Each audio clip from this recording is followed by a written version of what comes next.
Irmãos, que Deus maravilhoso é esse que servimos. Que Deus bondoso, que Deus misericordioso, que Deus assim maravilhoso, que nos guarda, que nos protege, que nos livra, no qual as suas misericórdias se renovam sobre nós a cada manhã, e essas misericórdias são a causa de não sermos consumidos. Que Deus maravilhoso que guarda a nossa entrada, a nossa saída, 1000 caem ao nosso lado, 10.000 à nossa direita, mas nós não somos atingidos. Que Deus é esse que abre portas aonde não há portas, que traz à existência aquilo que não existe. E se o mar vermelho não se abre, ele nos faz andar por sobre as águas. Que Deus é esse que, pelo poder da palavra, criou os céus e a terra. E pelo poder de uma palavra, num momento único, que pode ser, e creio que seja nessa noite, ele pode mudar a nossa história.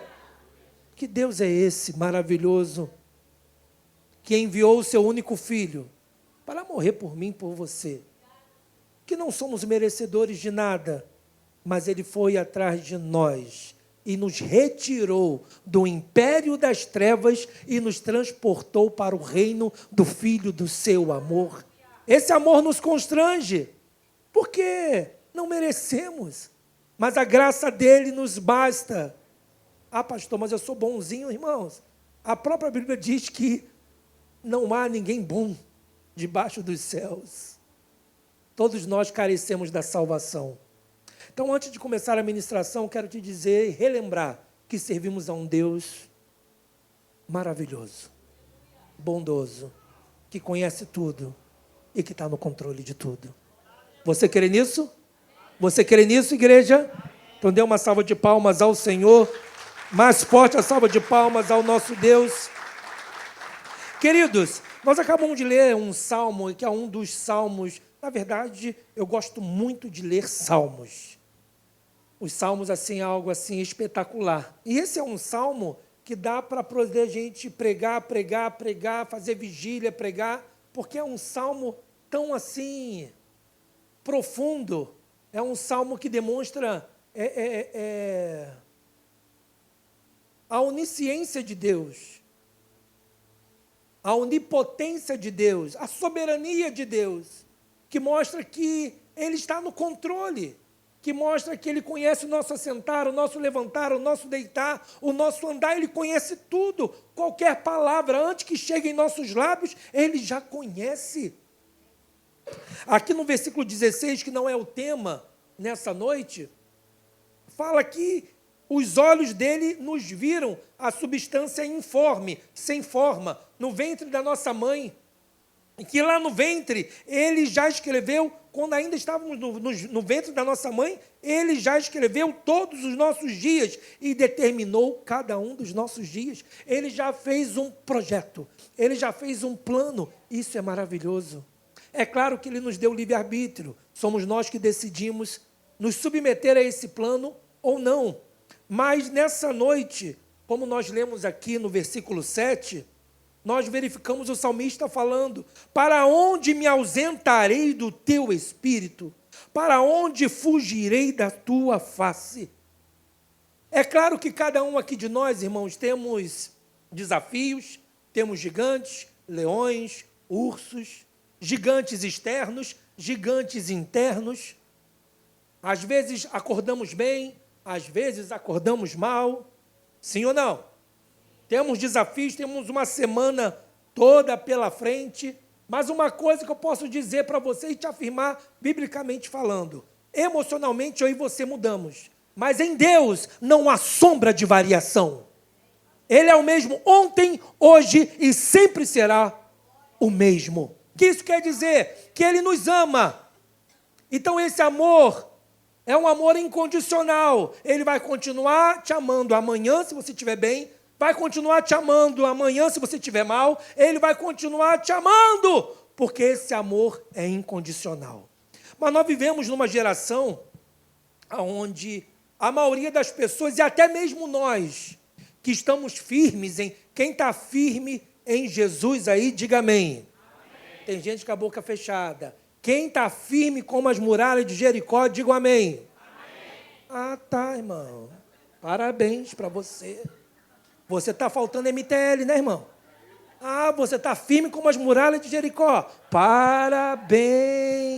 Na sua Bíblia ela não caiu, não, irmão? Você não é vaquinha de presépio aqui, não, irmão. A Bíblia fala que nós, tudo que você ouvir de pregação, tem que filtrar na palavra.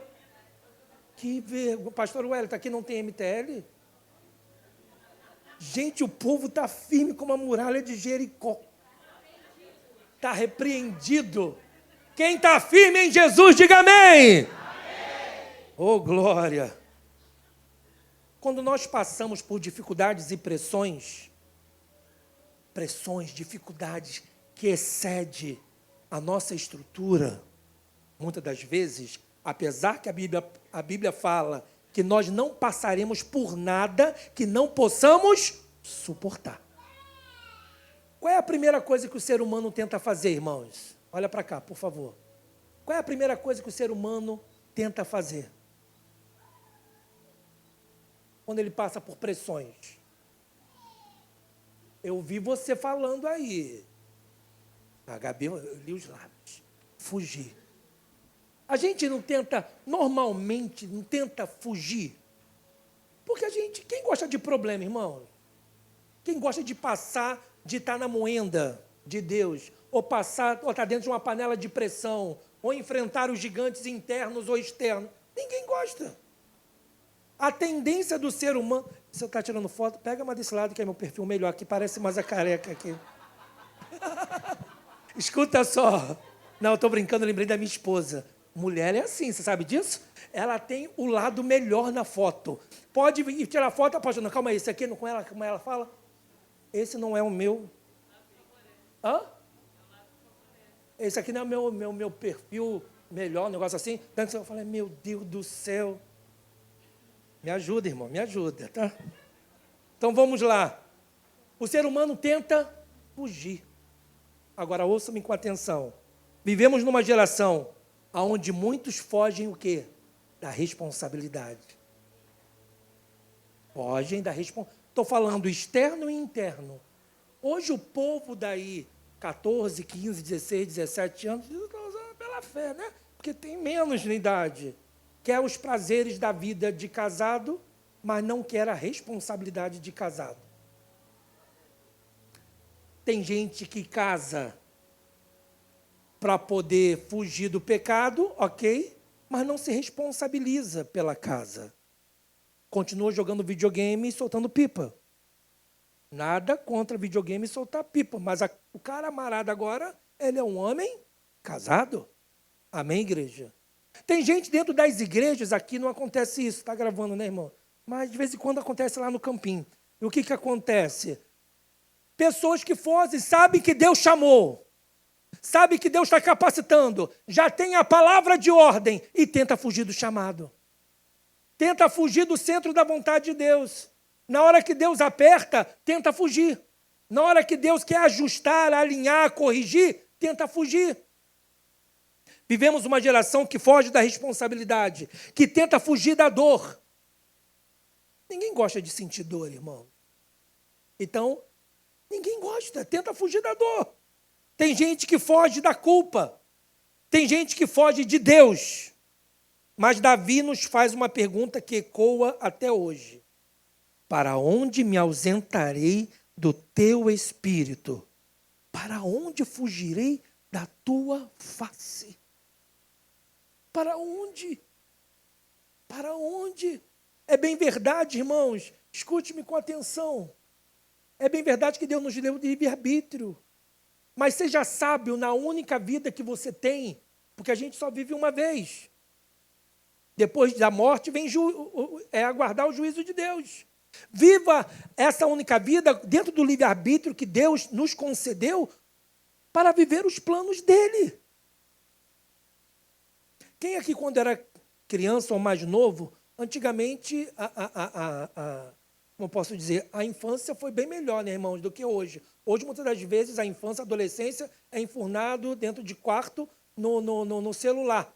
Não é isso? Mas antigamente, quem já jogou bola de gude antigamente? Soltar pipa, por mais que a minha pipa não subisse, mas assim, eu tentava, entendeu? Quem aqui já brincou de piquetar? Oh, pique ajuda. Vocês também? Ah, para, não é da época de vocês. Deve ser joguinho na... Quem já brincou de pique-esconde? Era maneiro, irmão. Não era maneiro? Correr, tal. Sendo que é uma brincadeira. Uma brincadeira. Agora, quando nós olhamos para a história bíblica, o primeiro casal, Adão e Eva, na viração do dia, eles tinham um encontro com Deus Todo-Poderoso. Na viração do dia, irmãos, sabe o que é isso? Todo dia, na viração do dia, o Pai se apresentava. Porque o ser humano foi criado para relacionamento. E ali ele tinha essa comunhão com o próprio Deus. Um belo dia você conhece o coisa ruim, entra na serpente, engana a Eva, Eva come do fruto, oferece para o marido, que também come. De imediato, quando eles comem, o que eles percebem? Que eles estavam peladões. Eles estavam nus. Pegam umas folhas para poder se utilizar de roupa e vem uma voz na viração do dia. Aonde vocês estão? E o que eles fizeram por vergonha? Se esconderam. Não por brincadeira, como nós falamos aqui, que brincávamos no passado. Mas eles se esconderam porque tinham feito algo de errado. E nós podemos e vamos relatar aqui, e eu queria você comigo nessa noite, várias pessoas que se esconderam, que tentaram fugir. E eu vim nessa noite, nesse último domingo de fevereiro, tem um ano novinho aí para gente, para dizer, se você esquecer de tudo que eu falar, não fuja e não se esconda de Deus. Não fuja e não se esconda de Deus. Não fuja e não se esconda de Deus. Não fuja e não se esconda de Deus. Porque só Ele tem as palavras de vida eterna. Amém, igreja? Quem está comigo aqui, diga amém. Fala comigo a presença que nos acompanha. E aí você verifica que nós acabamos de ler aqui, que diz assim, se suba aos céus, lá estás. Se faço a minha cama no mais profundo abismo, lá estás também. Se tomo as asas da alvorada e me detém nos confins dos mares, ainda lá me haverá de guiar a tua mão e a tua destra me susterá. Aí você vê Davi trabalhando com extremos. Como assim, pastor? Céus, dentro de uma perspectiva, altura máxima. Abismo, dentro de uma perspectiva, profundidade extrema. Oriente, onde o sol nasce. Ocidente, confins do mar. Ele mostrando o seguinte, nós como seres humanos, aonde os nossos olhos podem alcançar, você pode tentar, mas não tem como fugir de Deus. Eu e você fomos criados para termos relacionamento com Deus e não para fugir. Não vai ser fugindo que as coisas vão se resolver. Ele está dizendo o seguinte, não existe altitude, não existe profundidade ou distância que nos afaste de Deus. Ah, pastor, mas eu pequei, mas eu errei. Mas se o confessar e se quebrantar, há perdão para você nessa noite. Há perdão para você nessa noite. Porque o sangue de Jesus nos purifica de todo o pecado. E Davi, utilizando-se desses extremos, ele observa algo poderoso. Ainda lá, seja lá no céu, no profundo abismo, no oriente, no ocidente, ainda lá me haverá de guiar a sua mão. Ainda lá. Deus não apenas está presente. Fala comigo, Deus não apenas está presente. Fala assim, Ele me guia, Ele me sustenta e Ele me conduz. Ele vai estar lá. Lá no hospital, Ele está. Oh, glória! Na crise financeira, Ele está. Na solidão, naquele momento de vale, Ele está. No sucesso, Ele está. No boleto que você tem que pagar essa semana, Ele está. No desafio que você está enfrentando com seu filho, Ele está. Lá no seu trabalho, com aquele chefe que tenta pegar no teu pé, Ele está. Ele está, irmãos. Ele está. Isso muda tudo. Para mim muda. Para você muda? Sim ou não? Muda sim ou não? Muda tudo, porque você sabe que Ele está. Não estamos falando de pessoas perfeitas. Nós estamos falando de pessoas imperfeitas que descobriram, tiveram um encontro com o perfeito e que a cada dia tem a sua vida sendo aperfeiçoada pelo perfeito. E esse perfeito está conosco todos os dias até a consumação dos séculos. Amém, igreja? E aí no versículo 11 e 12 diz assim: se eu digo, as trevas com efeito me encobrirão, e a luz ao redor de mim se fará noite, até as próprias trevas não te serão escuras. As trevas e a luz são a mesma coisa. Davi fala sobre escuridão. Para o homem, a noite esconde. Para Deus, a noite brilha como o dia. Não existe noite que Deus não possa enxergar. Na sua casa, já acabou a luz alguma vez? Sim ou não? Os mais antigos, quando acabava a luz, ligavam o quê? Não, falei mais antigo. Lamparina. Quem tem descendente na roça aí sabe que é lamparina. Aí depois, os menos antigos ligam o quê? Vela. E naquela época lá atrás, você não sabia nem onde estava a vela, os caquinhos muitas das vezes, e achar o fósforo era uma negação, né? Hoje, você liga o celular, se ele tiver bateria, você coloca a lanterna. Mas se você, por mais que você esteja na sua casa, e você conheça os cômodos, quando você está na escuridão, acaba a luz, te gera um incômodo? Sim ou não? Por quê? Você se sente o quê? Perdido. Uma certa impotência. Porque você não sabe se locomover no escuro. Você não sabe se locomover no escuro. Até o início da minha adolescência, eu tive, a maioria que sabe que eu tive transtorno de pânico, né? Que surgiu ali na minha adolescência, por N fatores. Deus utilizou tudo isso para me trazer para perto dele. Ausência de pai, na época, tal, aquela situação toda. Mas quando eu tinha por volta de 4 aninhos, é a lembrança que eu mais me recordo, a mais antiga. Nós morávamos ali em Coroa Grande, em uma casa, e de madrugada nós fomos assaltados.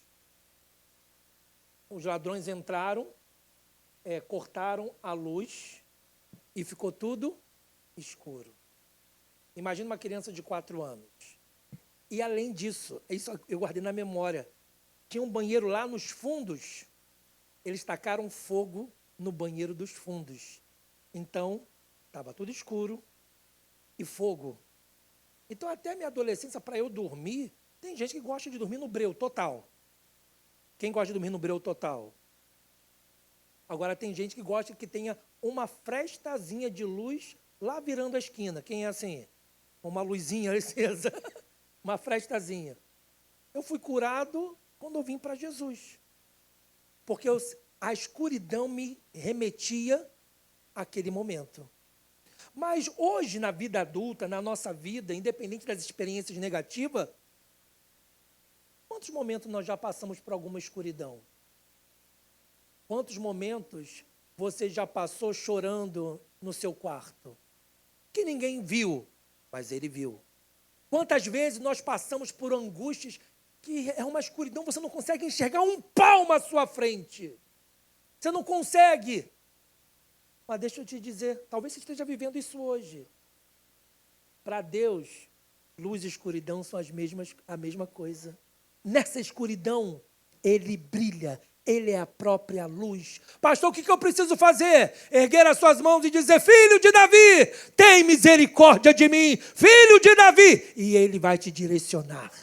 Porque nenhum que coloca confiança nele e permanece nele, ficará confundido. Nenhum que coloca confiança nele e permanece nele, vai viver em meio a dúvidas, porque ele vai dar a direção e ele vai guiar você. Quem crê nisso, diga amém. Então aplauda ao Senhor nessa noite. Ô glória! Davi fala sobre escuridão. Para o homem, a noite esconde. Para Deus, a noite brilha como o dia. Isso fala de quê? Nesse contexto, pecados ocultos. Deus vê. Tem gente que esconde de terceiros, mas ninguém consegue esconder de Deus. Isso fala de que? Lutas internas. Deus vê. Pensamentos secretos. Deus vê. Nada está escondido do Senhor. Certa vez eu estava no mercado fazendo compras. Antigamente, quando eu casei, a minha esposa fazia as compras. Depois que veio o primeiro filho e veio o segundo, não veio o terceiro, né? Veio só o primeiro e o segundo. Eu passei a fazer as compras, até hoje eu faço as compras. E eu amava quando o André Augusto era pequenininho, que eu colocava ele naquele canguru. É canguru que se fala, né? E eu ia para o mercado, para o banco, aí chegava na fila de preferência, eu falava assim, entrava só nas filinhas rápidas, entendeu? E aí eu lembro, eu fui passar por um caixa, eu acho que eu já contei aqui. E não sei aqui no Recreio, mas lá em Itaguaí você paga por todas as sacolas que você usa, né? Aqui também? Lá em Cabo Frio, não, lá em Cabo Frio, eu falei, pode pegar? Ela pode pegar quando o senhor quiser, lá é de graça. Aqui a gente paga. E aí eu pedi para a moça do caixa, eu falei assim, me vê 10 bolsas, 10 sacolas. Aí eu estava guardando e tal, comecei a guardar, e ela pegou um monte de bolsas, devia ter mais umas 20, e colocou para mim. Eu falei, não, só quero 10. Tal. Ela virou para mim e falou o seguinte, Eva, o Guanabara é rico. Eu falei, ô capeta do inferno. Pastor, não tem nada a ver. A gente tropeça nas pequenas coisas. E aí eu virei para ela, que se diz ser cristã, eu falei assim, querida, eu só paguei por 10. E eu só vou levar as 10. Aonde o senhor quer chegar? Que para alguns é algo normal. Ninguém está vendo, foi ela que me deu. Mas Deus está vendo tudo. Deus enxerga tudo, irmãos. Deus enxerga tudo. A nossa vitória no público, ela é ganha no secreto. Lá no secreto, ninguém está te vendo, mas Ele está vendo. As suas orações, os seus jejuns, as suas lutas, as suas guerras, os seus testemunhos, o seu esforço. Você evangelizando, você no ND, você no MTL, você firme, no centro da vontade de Deus. Tal. Deus está vendo. Você ganha as suas guerras no secreto. Oh, glória. Você pode dizer glória a Deus? Pode dizer aleluia?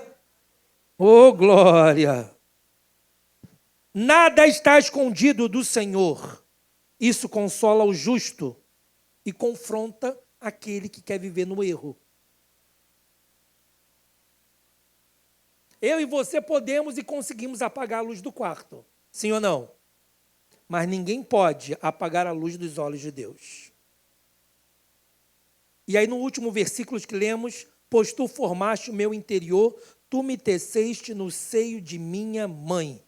A palavra hebraica traz a ideia de bordar, de entrelaçar com cuidado. Deus não apenas está ao seu redor, mas Ele esteve lá na sua origem. Lá na sua origem. Lá quando você estava no ventre da sua mãe, Deus esteve lá. E nada fugiu do controle dEle. Mas por que me aconteceu isso? Nada fugiu. Tudo cooperou para que você estivesse aqui hoje. Tudo cooperou para que você estivesse aqui hoje. Deus esteve na sua origem, isso revela o valor da vida, o propósito, a identidade. Você e eu não somos acidente. Eu e você somos um projeto de Deus. Um ano fresquinho pela frente. Dê o seu melhor, mas coloque Deus em primeiro lugar. Planeje, mas coloque Deus em primeiro lugar. em todas as áreas. Coloque, ele é o primeiro, ele é o primeiro. Se lembra de Elias, que é conduzido para ir se encontrar com uma viúva, e Deus falou que essa viúva haveria de sustentá-lo. Quem conhece essa história bíblica? Chegando lá, a viúva está morrendo. Ela fala que só tem um pouquinho de azeite e um pouquinho de... E ela fala, olha só, profeta, eu vou fazer para mim, para o meu filho, vamos comer e vamos morrer. Aí o profeta abre a boca e fala, ok, entendi tudo a tua crise, entendi tudo a tua situação, mas primeiro faça para que isso... Para nós isso é uma loucura, né, irmãos? Se a gente presenciasse uma situação dessa no meio... Seja sincero. Uma situação dessa no meio da rua. Alguém que você vê, você conhece uma vizinha que está viúva, não tem nada dentro de casa, aí chega alguém e fala, não, faz primeiro para mim. Você não ia abrir a boca e ia... Você é maluco? É você que tem que dar... Mas Deus não anda no meio da nossa lógica. Os pensamentos de Deus são mais altos do que os nossos.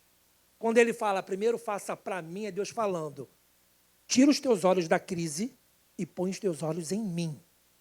Tira os seus olhos do problema, eu te conheço e tenho o melhor para você. Tira os olhos do problema e coloca os olhos em mim. Primeiro faça para mim. Temos um ano fresquinho pela frente. Planeje, dê o seu melhor, estude, faça curso, trabalhe, mas não abandone, não fuja de Deus. Coloque Deus em primeiro lugar. Não fuja do seu chamado, esteja na obra, no MTL, no Impacto, no Encontro, esteja no ND, se envolva, dê o seu melhor. Não fuja do centro da vontade de Deus, porque quem foge, irmãos, se dá mal.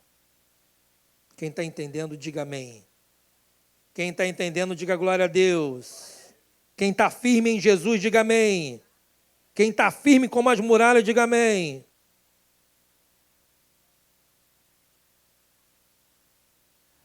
Oh, glória. Olha para quem está do seu lado e diga assim, não há fuga. Tá? A gente com a boca fechada fala assim, não há fuga. Nem para cima, nem para baixo, nem na luz, nem nas trevas. Não tem como fugir. Talvez hoje você, ou alguém que você conheça, esteja tentando se esconder. Por culpa ou por medo. O verdadeiro amor lança fora todo medo. Por culpa, irmãos, se o Senhor já te perdoou, quem é você para continuar se culpando? Quem é você? Porque muitas das vezes você sabe que Deus te perdoou, mas quem não se perdoou é você. Para de se esconder, para de fugir, para de viver longe. A graça de Deus é essa. O mesmo Deus que vê tudo, também sustenta tudo. Hoje eu vim aqui para dizer que é noite de você parar de fugir e aprender a descansar em Deus e confiar na sua graça. Quem está entendendo, diga amém. Amém. Rapidinho, para nós irmos para o fim. Adão e Eva, fala comigo, Adão e Eva, esconderam-se por causa da culpa. Não, era só para repetir Adão e Eva. Está querendo repetir demais. Vamos lá, irmão. Adão e Eva se esconderam por causa da culpa. Em Gênesis 3:8 diz assim, é o versículo que eu citei aqui no início, ele nos remete o seguinte, depois do pecado, eles se esconderam entre as árvores do jardim. Qual foi o motivo? Vergonha e culpa. Qual é a lição que tiramos?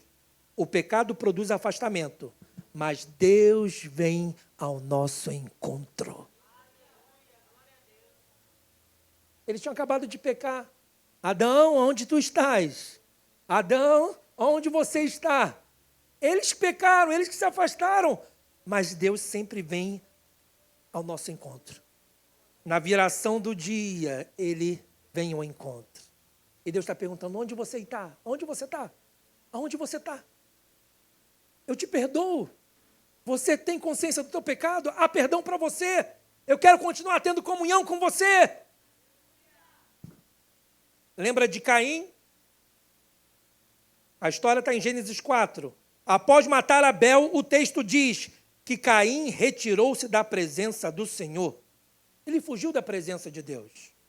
Fez besteira. Motivo, consequência do pecado. Qual é a lição que tiramos? Fugir não remove a marca e nem a responsabilidade. Vai fugir por quê? Tem que clamar a misericórdia e confiar na graça de Deus e deixar Deus tratar, e deixar Deus ajustar, e deixar Deus podar o que tiver que podar. É para o nosso bem, é o melhor. Lembra de Jonas? Quem conhece a história de Jonas? Fugiu de quê? Do chamado. Tentou fugir para Tarsis para não pregar em Nínive. Achava que sabia mais do que Deus, né? Qual era o motivo de Jonas? Resistência ao propósito de Deus. Como pode um ser humano, eu e você, pessoas finitas, discutir com Deus e achar que a gente sabe mais do que Deus? Jonas teve resistência ao propósito de Deus. Qual é a lição que tiramos? Podemos fugir da missão, mas não da soberania de Deus. Tem gente que foge da missão, mas Deus já ouviu tua oração lá no teu quarto, lá naquele encontro, naquele culto, que você abriu o bocão e disse: Senhor, eis-me aqui, Pai. Faz da minha vida a tua vontade. Ou você orou assim: Senhor, eu quero viver os teus planos. Senhor, eis-me aqui, envia-me a mim. Quem já teve oração assim, irmãos? Levanta a mão. Então, se você tentar fugir, não adianta. A soberania de Deus vai te alcançar. Como assim, pastor? Vai te alcançar. Jonas tentou fugir, não tentou? E aonde ele foi? A baleia vomitou ele aonde? No local onde ele deveria estar para pregar. Olha para quem está ao teu lado e diga assim: para de se esconder. Assuma o que Deus já te deu. Se posicione. Pare de fugir.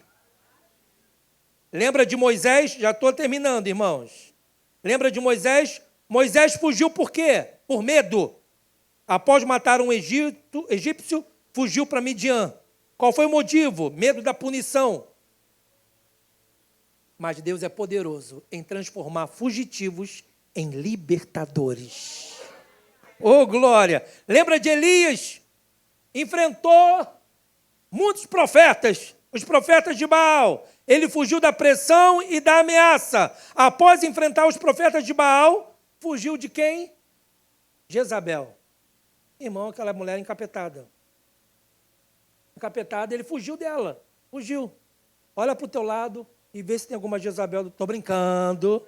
Não olha não, está amarrado, em nome de Jesus.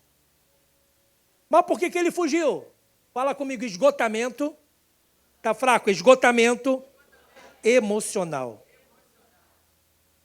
Até homens poderosos podem querer fugir. Mas nós temos um Deus que restaura. Lembra de Pedro? E eu encerro aqui. Tentou se esconder na negação. Negou Jesus 3 vezes. Qual foi o motivo? Medo. Mas a graça de Deus nos encontra mesmo depois da negação. Nessa noite, qual é o mistério dessa noite?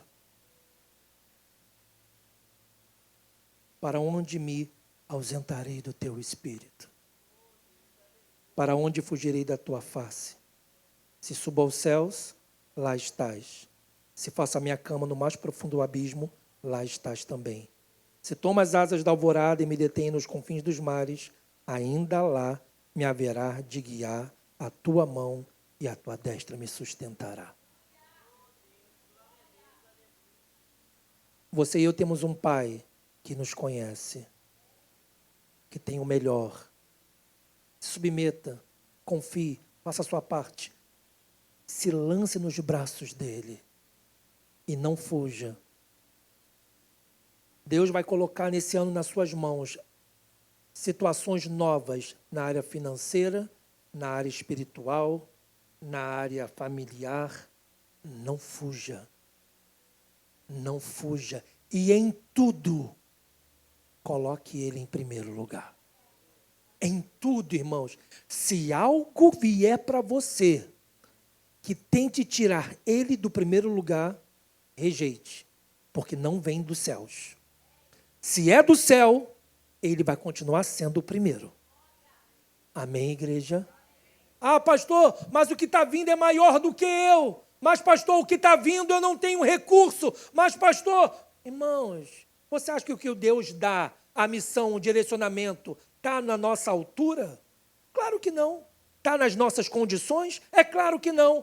Porque se estiver na nossa altura e nas nossas condições, nós vamos achar que tudo aconteceu por causa de nós. Que nós é que temos condições. O que Deus direciona, manda, envia e requer de nós um posicionamento, vai ser maior do que nós. Você não vai ter condições, vai gerar frio na barriga, situações, vai dar vontade de fugir, mas você vai se posicionar na certeza de que aquele que chama, supre, capacita, aquele que dá visão, ele provê o sustento que precisamos. Aplauda o Senhor com mais força. E no final você vai dizer, vão te perguntar, é isso aí, é isso aí. E aí como aconteceu? Foi Deus. E aí, mas como que foi? Foi Deus. Foi Deus. Foi Deus, não tem outra palavra. Foi Deus. Amém, igreja? Amém, igreja? Amém, igreja? Amém. Uma salva de palmas ao Senhor, o ministério de louvor retorne, fique de pé.